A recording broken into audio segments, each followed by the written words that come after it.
It's time for the Bible. We don't really know for sure what is and what is not. Holy Ghost, God, baby, God, blasting my spine. Ghost, friends, it's time for the Bible.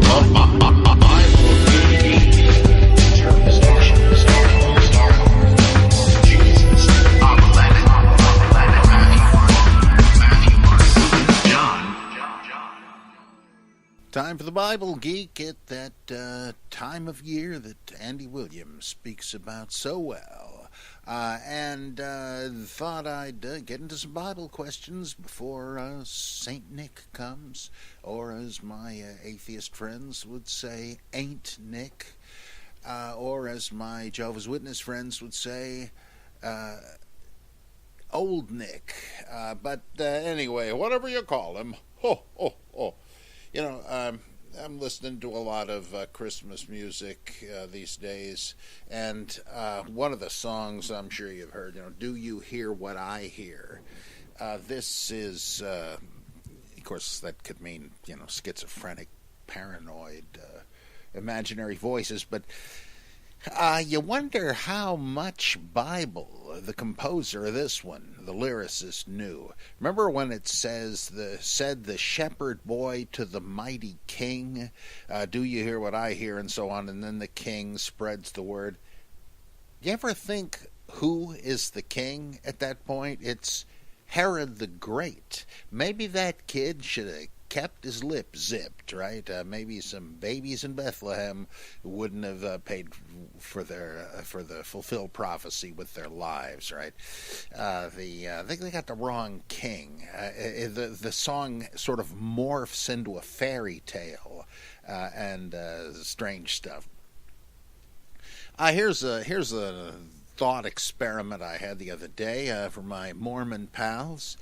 See what you think of this. The Mormons get pilloried for this statement in the Book of Mormon that God gave the idolatrous Lamanites, the ones that eventually slaughtered and exterminated the whole Nephite nation. It gives them a curse because of their wickedness, namely dark skin.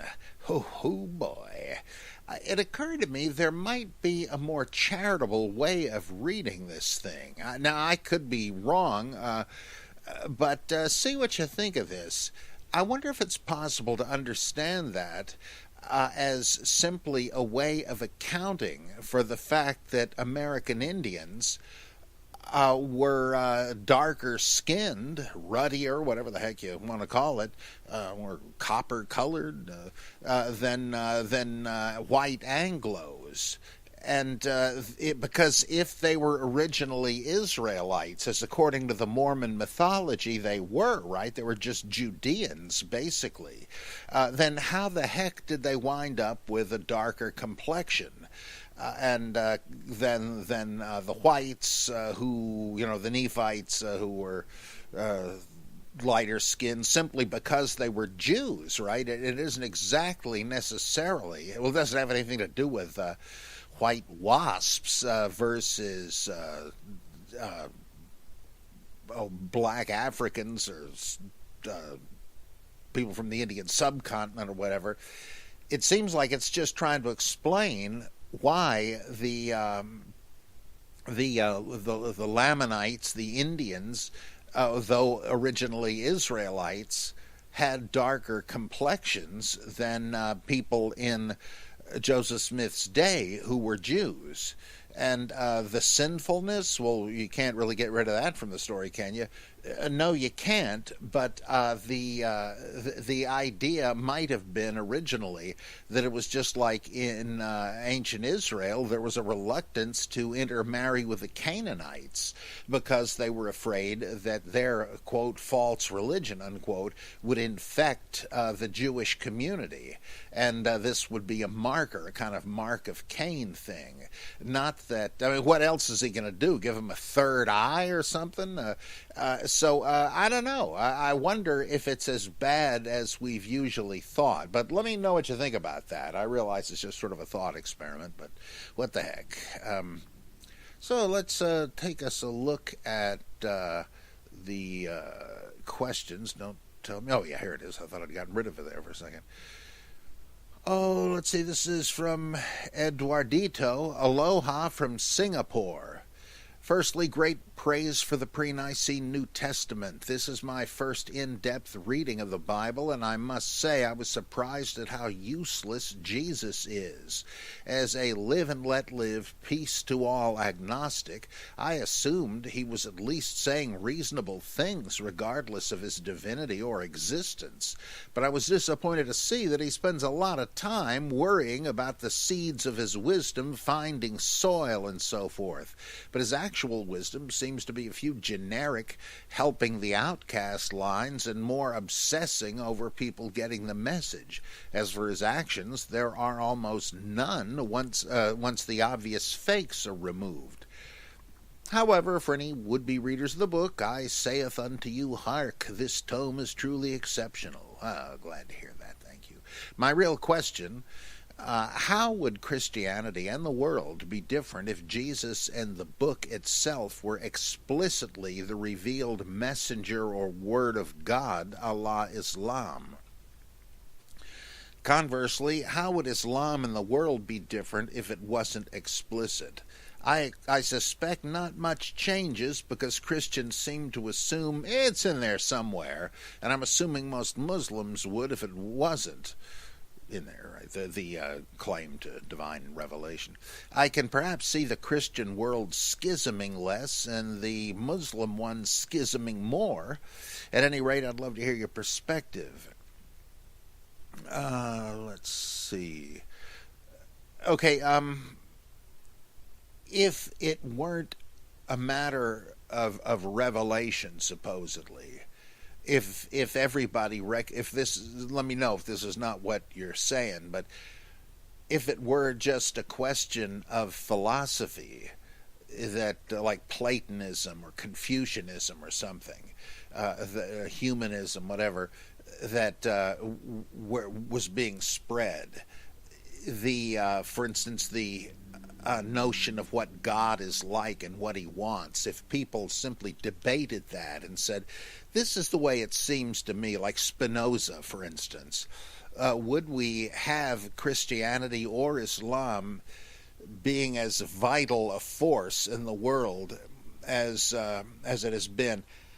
I'm tempted to say that if it had started as a sort of a liberal religion, as Burton Max sort of thinks it did, if you read his breakdown of the different types of early Christianity and The Myth of Innocence and in his New Testament introduction, it seems to me it would be a lot more harmless and it would be more tepid. But on the other hand, you have to ask, why is it that people believe in it, revelation claim or not? And it seems to me that really those factors would be unchanged. Number one, people are simply raised believing in the religion of their culture or at least of their family. And out of a matter of family loyalty, they'll continue to believe it. If it even occurs to them, why should they believe it? That, I think, would not change. And secondly, the felt need emotionally and psychologically, as Freud argued, the unwillingness to face the sure prospect of your own death, the unwillingness to admit that there are no clear answers on a great many things, and if there are definite answers, finding them is not so easy. So people would rather say, oh yeah, so-and-so settled that matter for me. So I'm not all that sure that there would be any great difference. The fact that when religion does liberalize, it gets tamer, seems to me to, a moment ago I said if that's the way it started, it would be more like liberal Protestantism today. But on the other hand, when religion liberalizes, it's because people have been forced to rethink the initial simpler claims they heard from the pulpit or from their parents or Sunday school teachers or whatever, when they realize, because of science or archaeology or biblical criticism or whatever, that, gee, this isn't what it was cracked up to be. Then the hold begins to weaken.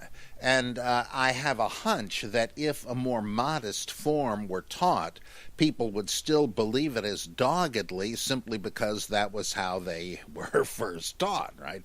And so I don't know, but I can see it happening either way. But those are the factors I think would be involved. Thanks, Eduardito.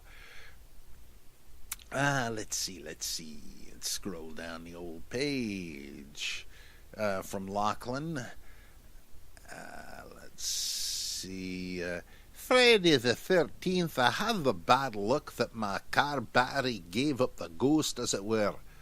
I had finished the King James Earl Jones Book of John and was starting on Acts, but as the player lost its memory when I replaced the battery, I figured I may as well listen for anything I might require additional tutelage upon, and I found this, John 20:17. Jesus saith unto her, touch me not, for I am not yet ascended to my Father. Looks like we have 5 phases of Christ in John.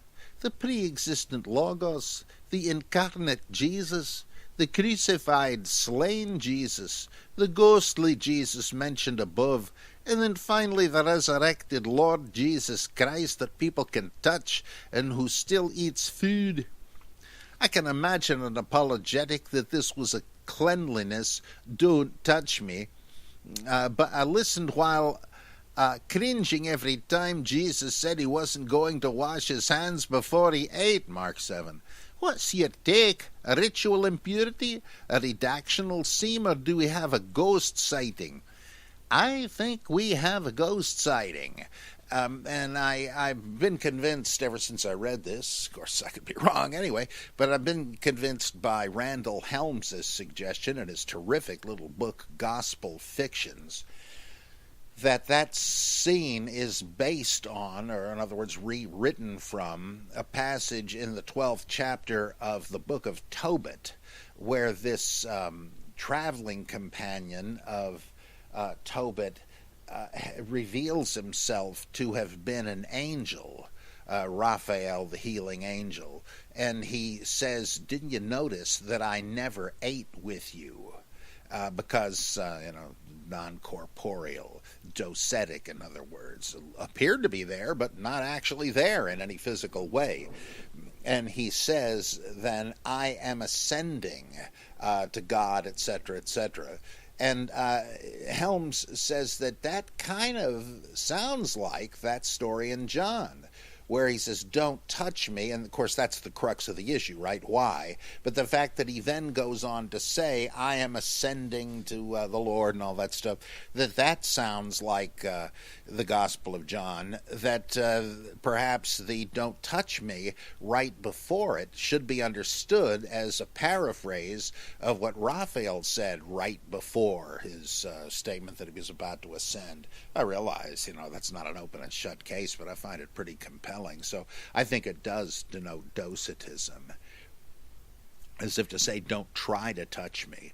Oh, but wait a minute, doesn't that contradict the very next episodes where Jesus appears to the disciples, but Thomas is out picking up the pizza and he misses Jesus, and they tell him, oh, too bad you weren't here. Jesus showed up alive again. He says, what?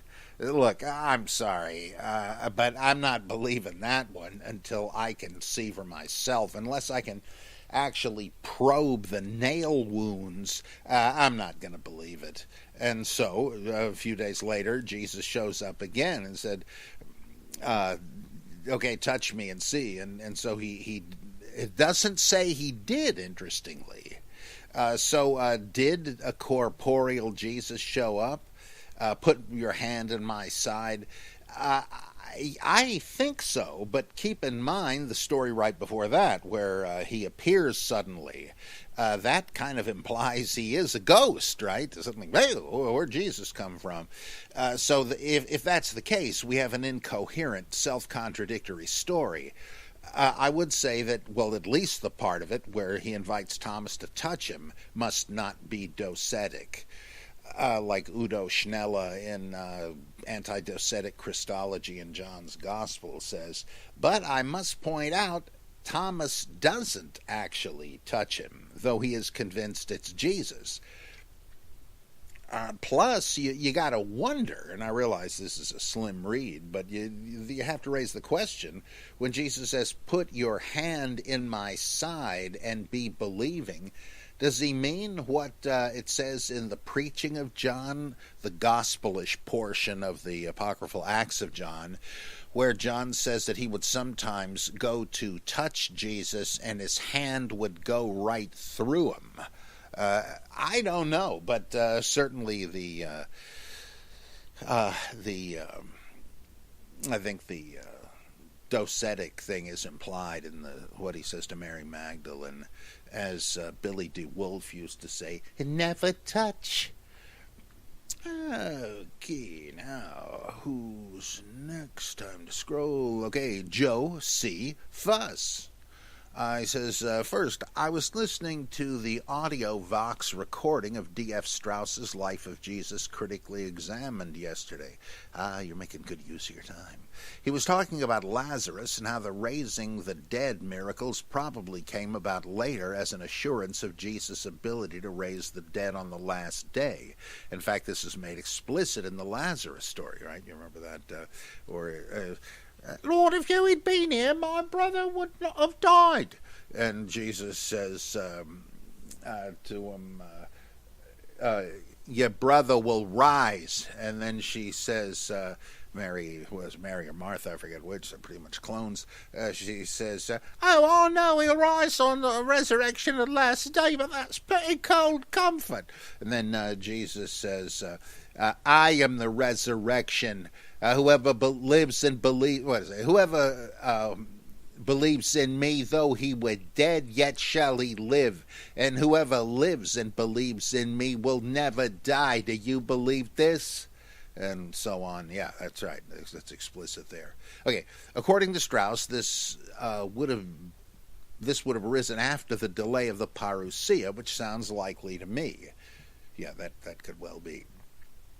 This reminded me of something I've thought about before, and that might be a further argument for these stories being later additions to the miracle story tradition. That is, don't these raisings of the dead make Jesus' resurrection a bit anticlimactic? Christians today and in the New Testament period talk about the resurrection as the central miracle of the Bible, the first fruits of their promised resurrection. But what about Jairus' daughter, the widow of Nain's son, and Lazarus? If anything, Lazarus' raising was more spectacular because he'd been at the tomb for 4 days while Jesus was there for only 2. Let me just pause and say, according to Pinchas Lapid, a Jewish rabbi, he says that that's why he can believe that these resurrection miracles actually occurred and that even Jesus' resurrection was a true event.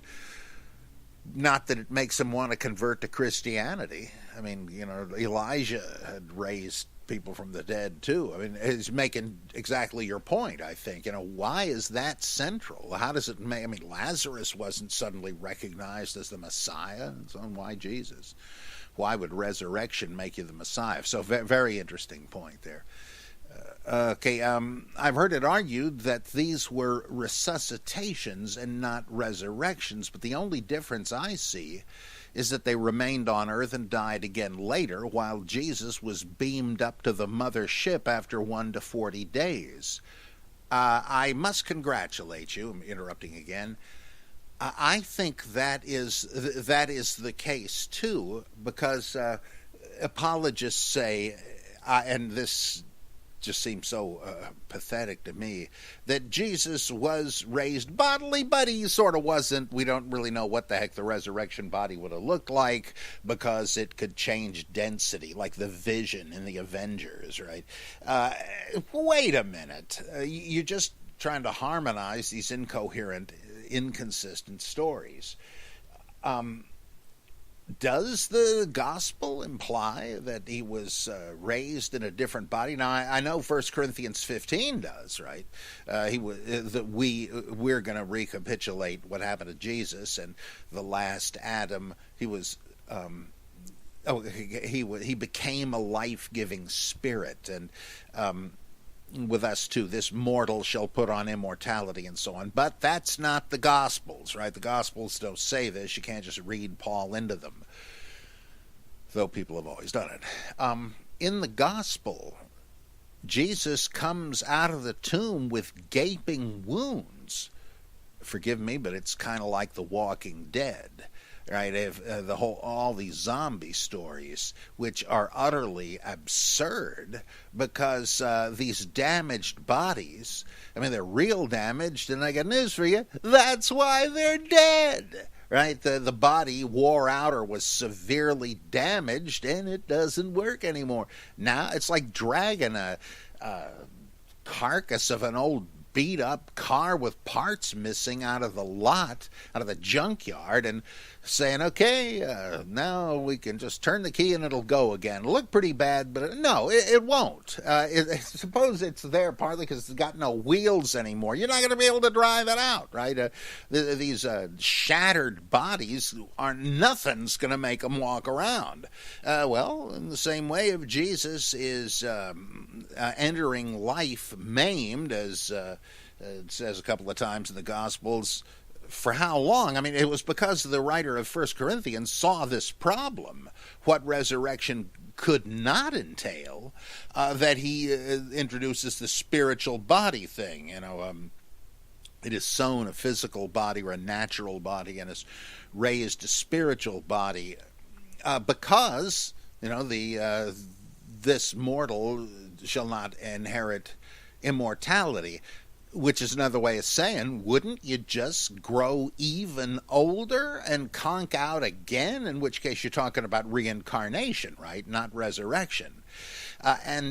So he put two and two together, but I don't think the gospel writers did. And what makes the difference between Jesus and Lazarus and all these people is that he is now taken out of this world of corruption and taken to heaven, where moths and rust do not corrupt. Right? It's the environment that prevents a second death and so on.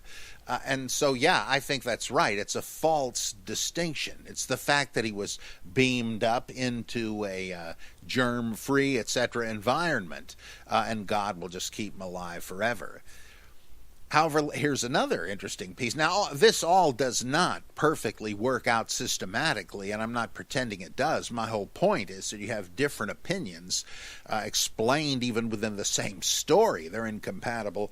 Well, how about the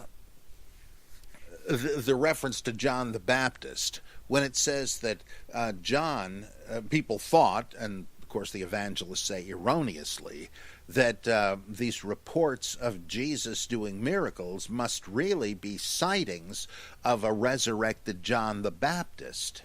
Now, this comes up when people say, well, don't tell me that people couldn't have imagined an early, that is before the general resurrection, a resurrection of an individual. Resuscitations, of course, but with Jesus, oh no, that's unparalleled, because he came out as the Vision or the Martian Manhunter, right? The super body and all that.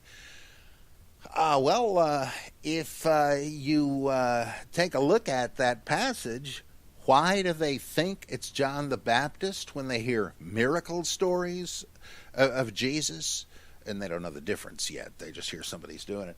Well, because, what does it say? That is why these powers are at work in him. Because John has been raised from the dead, he now has superpowers, which explains the miracles. So that implies that, yeah, people did think of an eschatological style resurrection happening before the eschaton. And if some could have thought it was true about John the Baptist, the early Christians could certainly have thought it was true about Jesus. It doesn't need to have happened for them to suddenly have that category. So you can argue either way, and they're both futile, fatal approaches. So, yeah, okay, let's see. Certainly, okay, back to the question. Certainly the centrality of the resurrection would make more sense without these other miracles, and make it a much better climax to the story if it had only been preceded by cures of ailments in living people. Let's see. Do you think this is a reasonable argument to support Strauss's view of these miracles as later additions compared to the other miracle stories? Yeah, two other things before I shut up.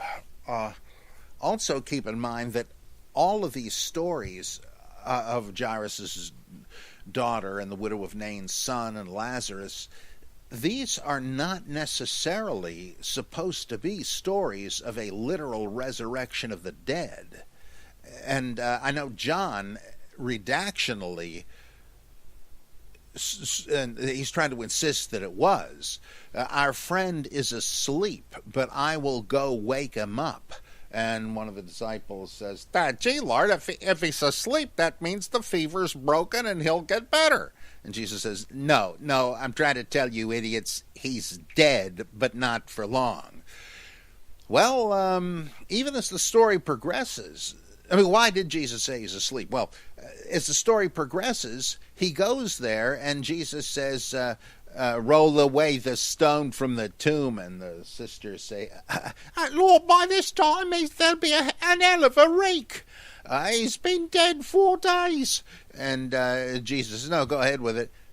Has he actually been dead? Or are they sealing a living man in the tomb? Well, all of this talk about how, like Lazarus' daughter, she's not dead. These look an awful lot like several Hellenistic stories about Asclepiades the physician or various others, or Apollonius of Tyana, who prevent somebody from a premature burial. About 3 or 4 or 5 of these I can think of offhand. And the idea is everybody thought the person was dead. But this super observant physician, etc., says, oh, wait a minute, not so fast, and is able to make him snap out of the coma. Oh my gosh, we almost killed him instead of just burying him. And there's so many of these, and all of this stuff, she's asleep, I'll wake her up, makes me think that, yeah, that's what these were. Even as they stand, Jairus' daughter and the widow of Nain's son seem to imply that he roused them out of a coma, and I think that understanding survives in the Lazarus story, despite John's, the evangelist's, attempt to say, oh, no, he was really dead. The other thing, talk about making the resurrection anticlimactic. There's, of course, that in Matthew 27, there's this Night of the Living Dead passage that says that when Jesus died, there was an earthquake, the rocks split, the tombs opened, and many of the dead saints or righteous, though they waited until the day of the resurrection, they showed up in Jerusalem to shocked family members, right? If that, I don't think the evangelist understood what he was asking for there. That kind of implies that Jesus appearing alive again was just one of many such events the same weekend, right? That loads of people were having moments like saying, oh my gosh, it's so-and-so. And it's a ghost. No, it's really me. And I mean, talk about anticlimactic. It's just like we're talking about our guy, but other people are probably telling gospel stories about, Uncle Melchizedek or something. And could be. And so these things, I think, are just stories and not well thought out ones even. Okay, second question from Joe. Since Matthew used significantly more of Mark than Luke did, do you think it's safe to assert that the situation is likely the same in relation to Q? In other words, is it likely that some of the M material is also Q material? How might one go about trying to find such non-Lucan Q material, if indeed there is any? Do any passages in Matthew come to your mind that might fit the bill? Well, some have suggested that the parable, I think I got this right, of the, is it the leaven? Which is a sort of a doublet of the mustard seed, might have been in Q, but that Luke figured, well, there's already one with pretty much the same point. Let me use the space for something else. I wonder also if the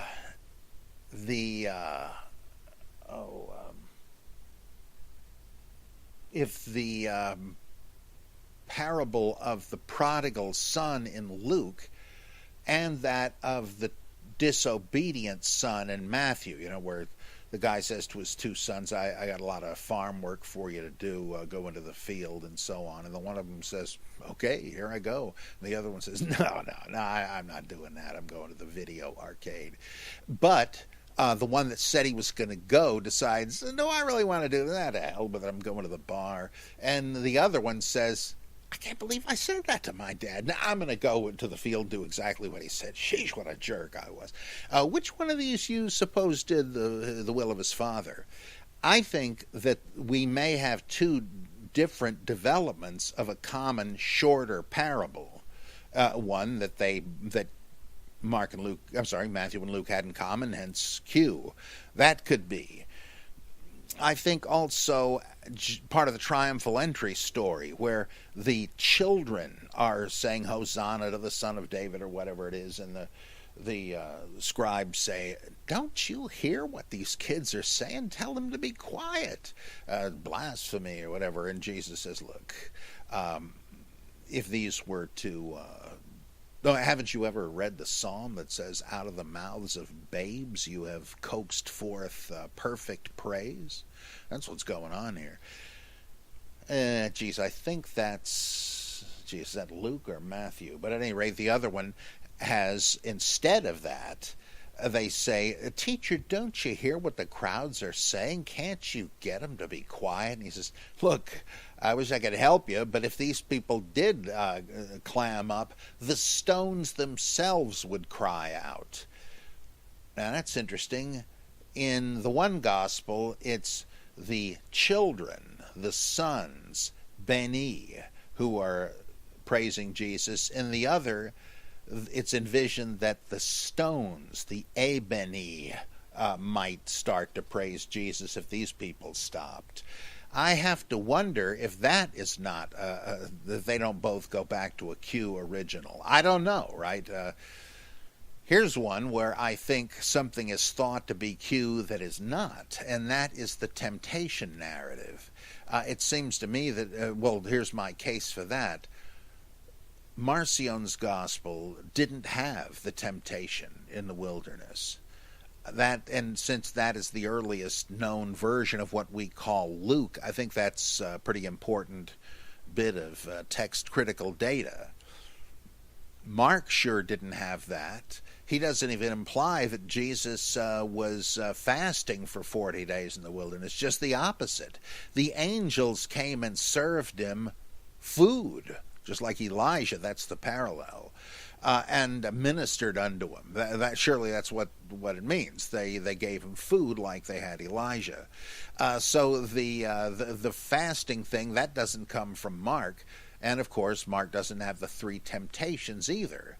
Now, I've just said I think Luke didn't originally have them. Where'd Matthew get them? He got the whole thing from Deuteronomy. Where of course, all of the rejoinders of Jesus to Satan are quotes from Deuteronomy that have to do with the major tests of Israel in the wilderness, all three of them. The man shall not live by bread alone, but by pepperoni as well. You shall not tempt the Lord your God, and you shall serve the Lord your God and him only. These are from Deuteronomy.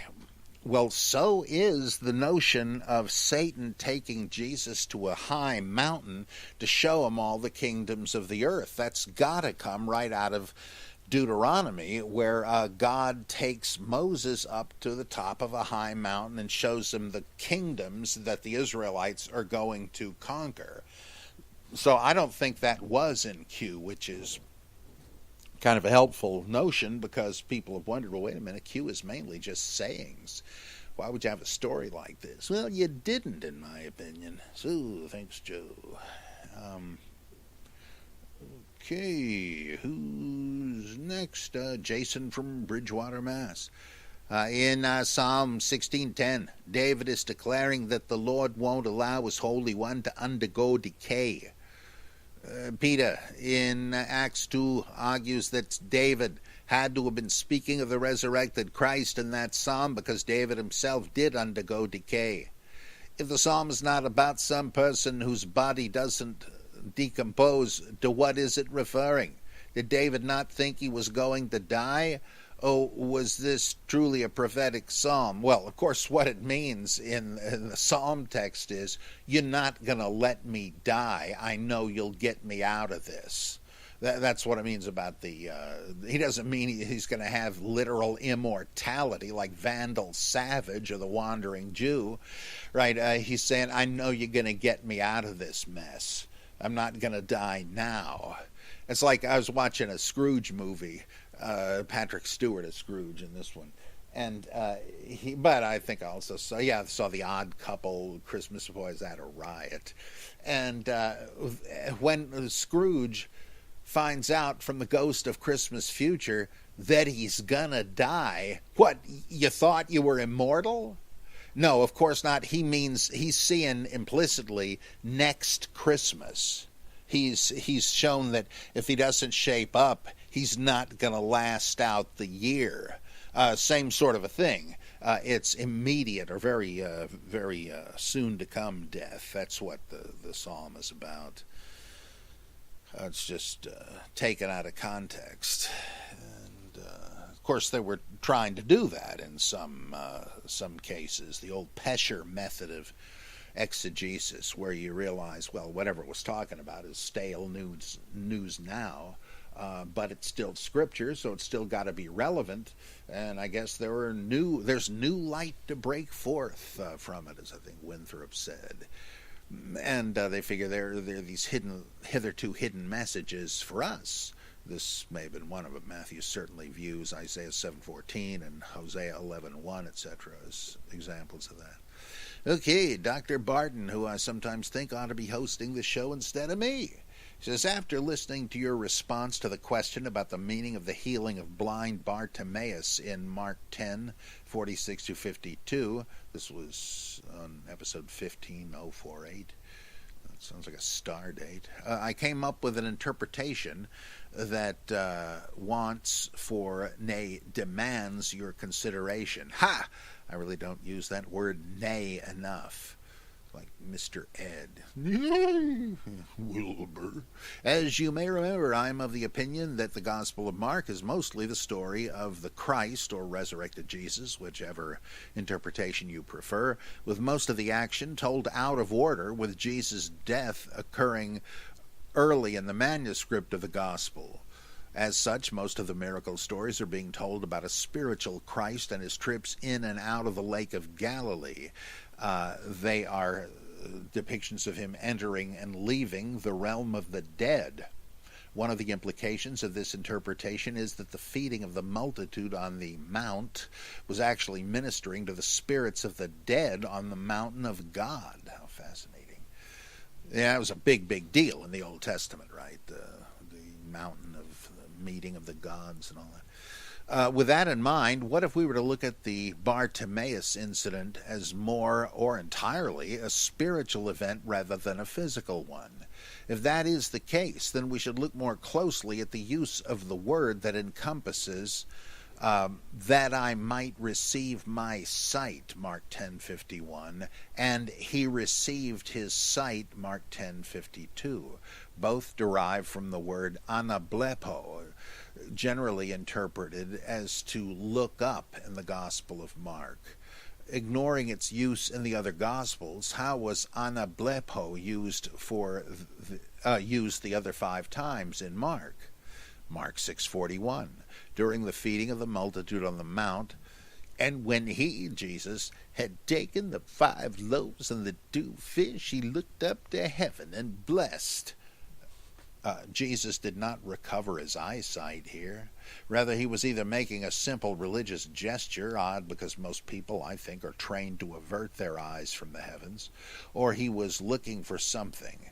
Being the Christ, perhaps he was looking into the celestial realm above this one. Mark 7:34, during the healing of the deaf mute, and looking up to heaven, he, Jesus, sighed and said to him, Ephphatha.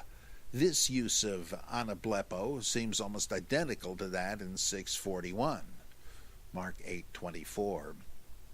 As part of Jesus trying to heal the blind man with spit and mud, and he, the blind man, looked up and said, I see men as trees walking. Here, anablepo would seem to indicate a recovery of sight, yet it is used in the midst of an exorcism, a spiritual process. Mark 8:25, Jesus tried again with healing the blind man. And he made him, the blind man, look up, and he was restored and saw every man clearly. This would seem to be the same recovery of sight referred to in 8:24, but interestingly, it is reinforced with apocalyptic, to restore. Perhaps the 2 words were used for dramatic emphasis, or perhaps apocalyptic was used to point out that look up did not simply mean received sight. Mark 16:4, the women were looking at the empty tomb. And when they looked, they saw that the stone was rolled away. Without doubt, it was very large. I could easily concede that here, indeed, anablepo means to look up, assuming that the tomb was above them. However, it is in the very next line that they enter the tomb, and they see Edo, a young man. Yet Edo is translated in the New Testament as to know nearly as often as to see.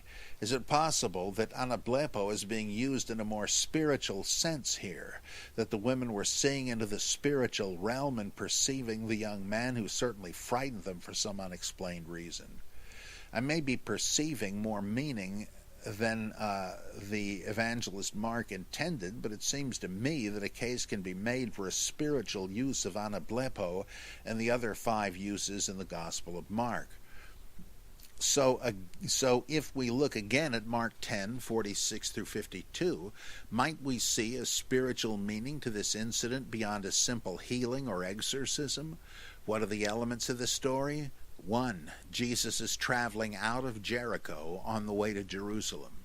2. Jesus has with him his disciples and a multitude. 3. Bartimaeus, a beggar, is sitting by the side of the way out of Jericho. 4. Bartimaeus cries out for mercy from Jesus, son of David. 5. The crowd rebukes him, but Jesus summons Bartimaeus to him. 6. The man casts off his robe, himation, then rises and comes to Jesus. 7. Jesus asks him what he wants. Bartimaeus responds that he wants to receive his sight, or perhaps look up, anablepo. Jesus tells him that his faith has made him whole, and he receives his sight, or perhaps looks up, anablepo. 9. Bartimaeus follows Jesus in the way, hodos, the way. I propose looking at this in a spiritual fashion. I'd say Gnostic, but I'm not sure that's accurate anymore. Jesus is on the way, hodos, to Jerusalem. Ex-hodos, the way out, right?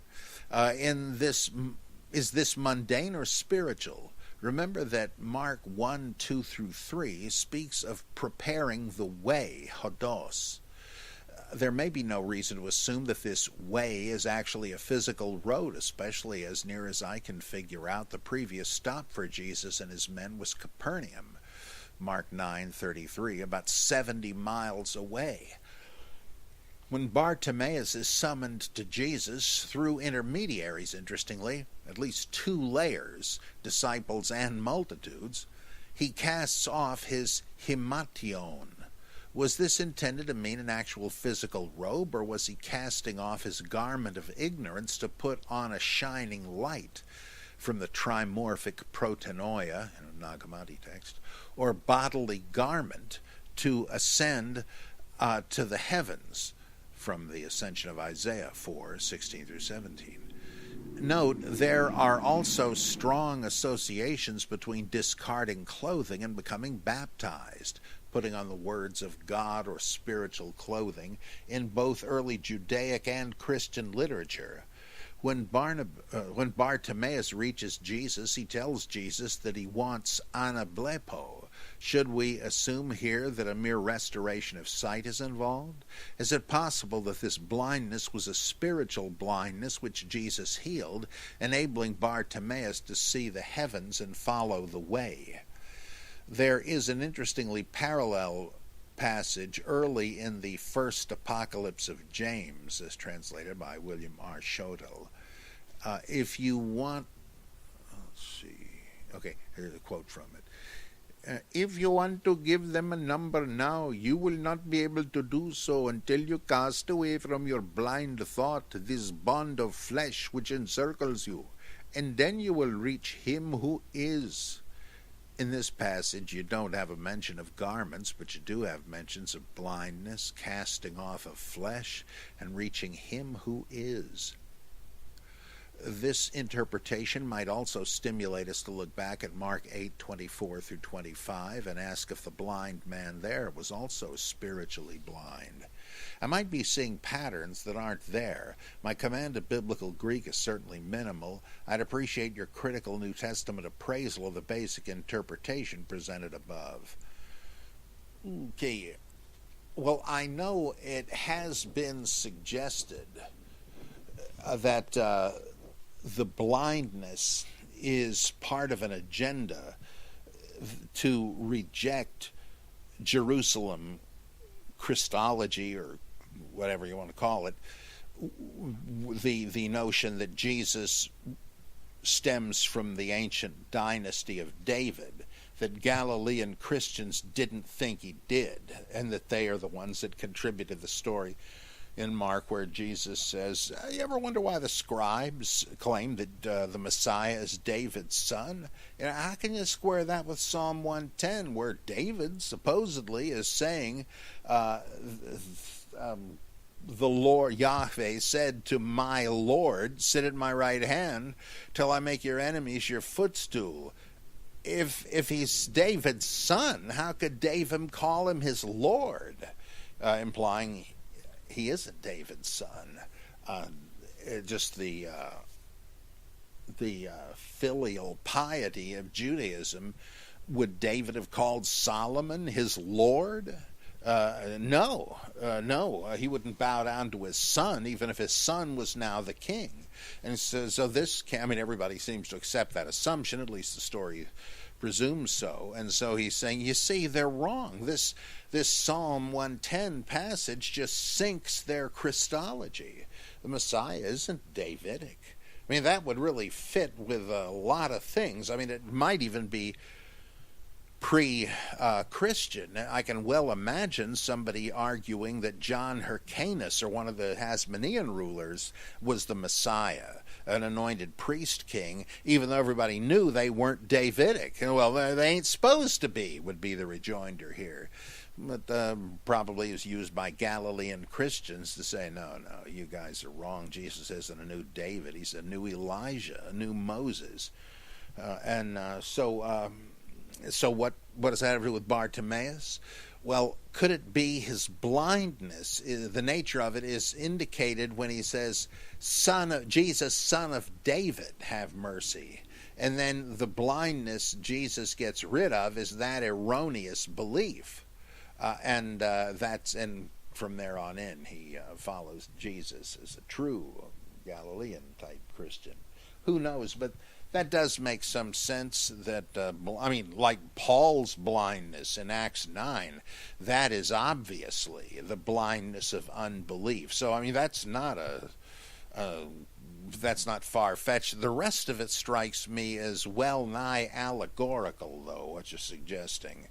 That in the context, I don't think anything... I mean, you really got to retell the whole tale, which I think you're willing to do, for that to make sense, but it seems to me a bit far-fetched. I know that's a very subjective answer, but you like decoding the text in a way I would need a lot more convincing of.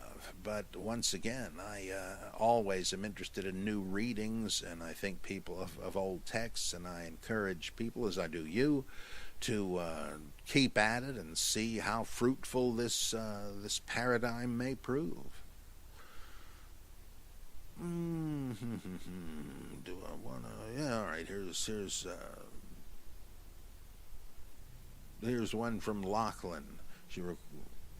I have to admit, I don't know whether Lachlan is a man or a woman, so I better watch the pronouns anyway.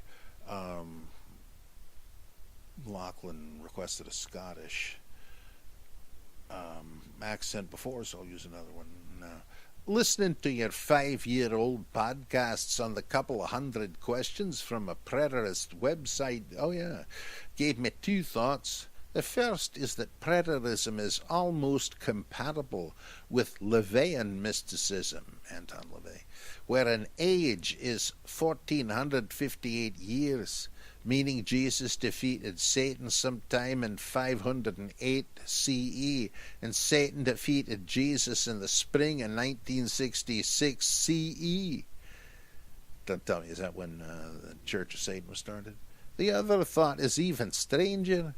If Jesus really gave Peter the power to bind and loosen, and that power is transferable, then the events of the apocalypse are a permanent future because of who the Bible currently ends.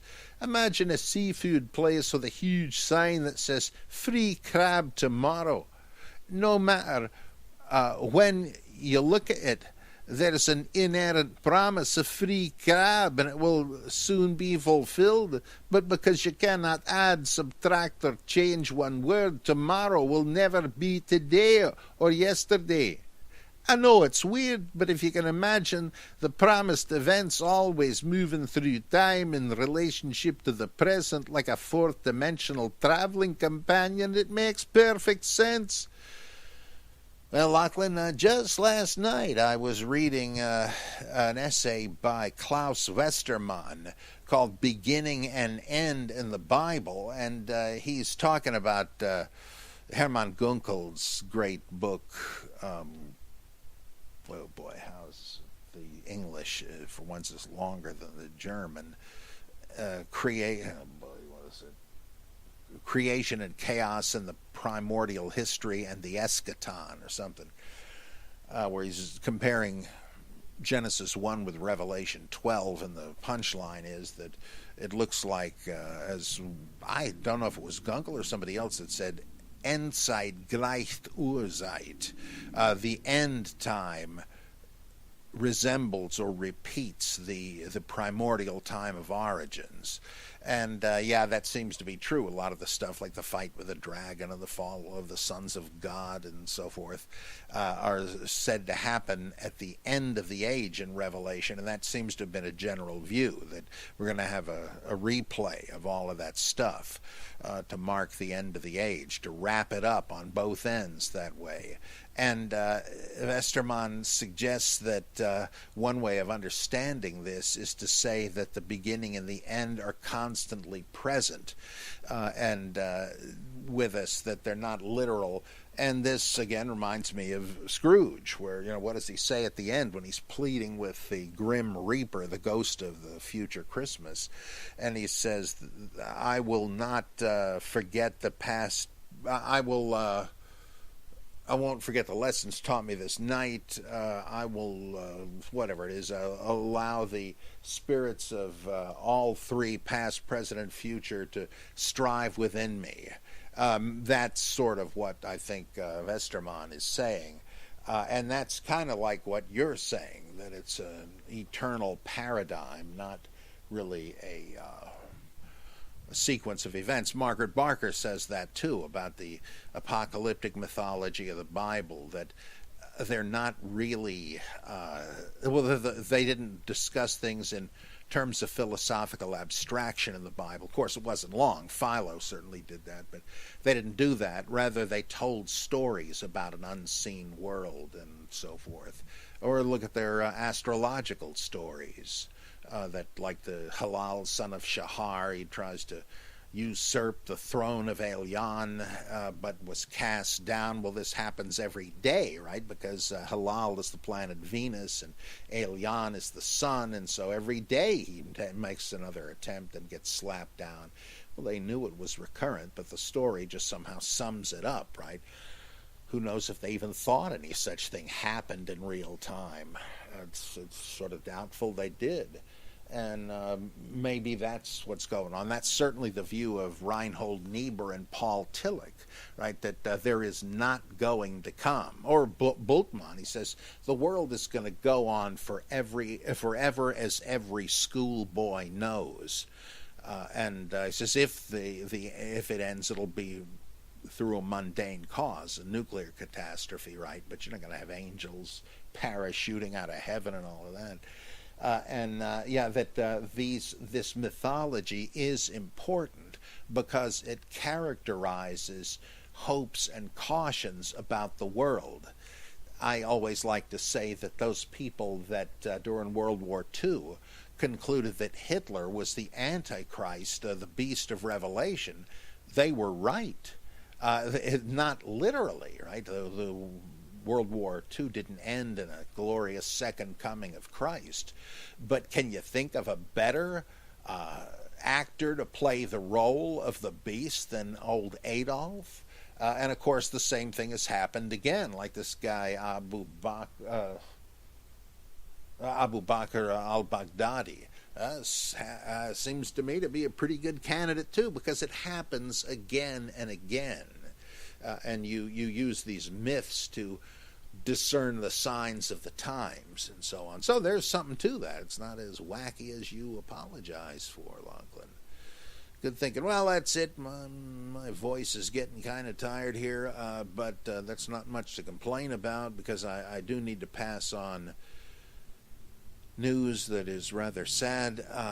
The latest update about my friend Acharya S. D.M. Murdoch is not very promising. Her cancer has returned with a vengeance, and she seems not to have long to be with us.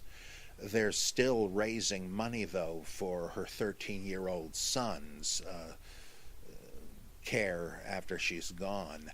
She was working on a new edition, heavily revised, of her first book, The Christ Conspiracy, which I did a rather scathing review of some years ago. But she and I made peace again years ago, and we became good friends, and her work has just turned about completely, and I've spoken highly of her books ever since then. Well, I've been asked if I would help finish the book up. She did most of it, but it needs some work, and of course I regard it as a high privilege to be able to do it, and it is so fitting. I'll be glad to put the seal on the book she should have written at first and quickly learned how to write. She's a great lady, and I'm so sorry the news is not better. Well, thank you for joining me on the Bible Geek today. I kind of doubt I'll be doing another one before Christmas, but pretty soon anyhow. Thank you for being with me, and I sure appreciate your interest. I will see you next time on another exciting episode of the Bible Geek. Merry Christmas.